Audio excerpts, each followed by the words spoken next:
Most people look at the economy and see a chaotic, unpredictable storm. When markets crash, it feels like random weather wiping out savings and jobs, leaving a trail of needless suffering.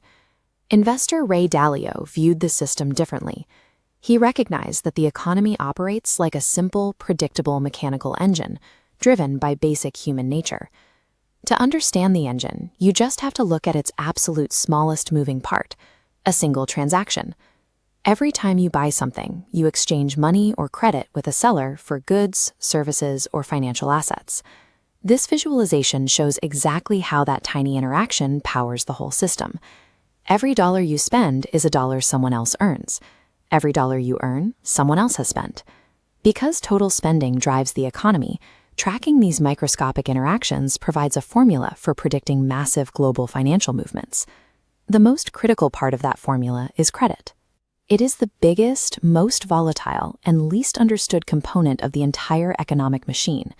Any two people can create credit out of thin air. It's exactly like starting a tab at a bar. You promise to pay the bartender later, and a brand new asset and liability instantly exist. When you borrow, you pull your future spending into the present. To get something you can't afford right now, you borrow from your future self.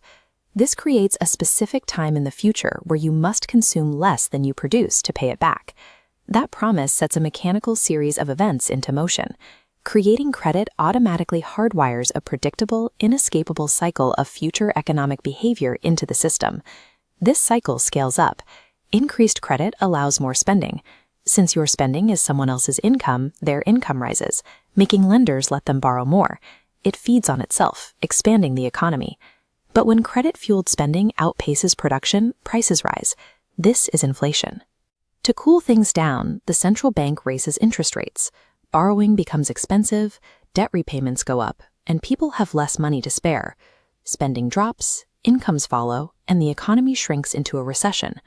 Once things slow down, the central bank lowers rates to stimulate borrowing, and the loop starts over.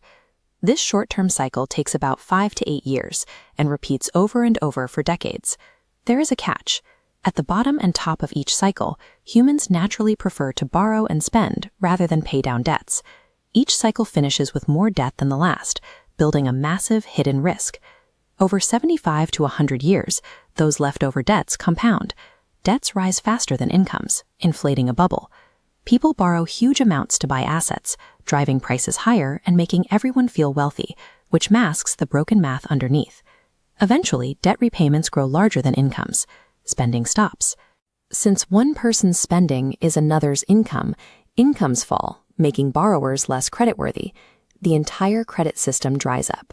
The engine breaks. This collapse is a deleveraging, a systemic failure where interest rates hit zero and cannot jumpstart borrowing. The stimulation is dead. Panic follows. Borrowers scramble to sell assets to make their payments, flooding the market. Stock prices collapse, real estate tanks, and banks are squeezed as collateral loses its value.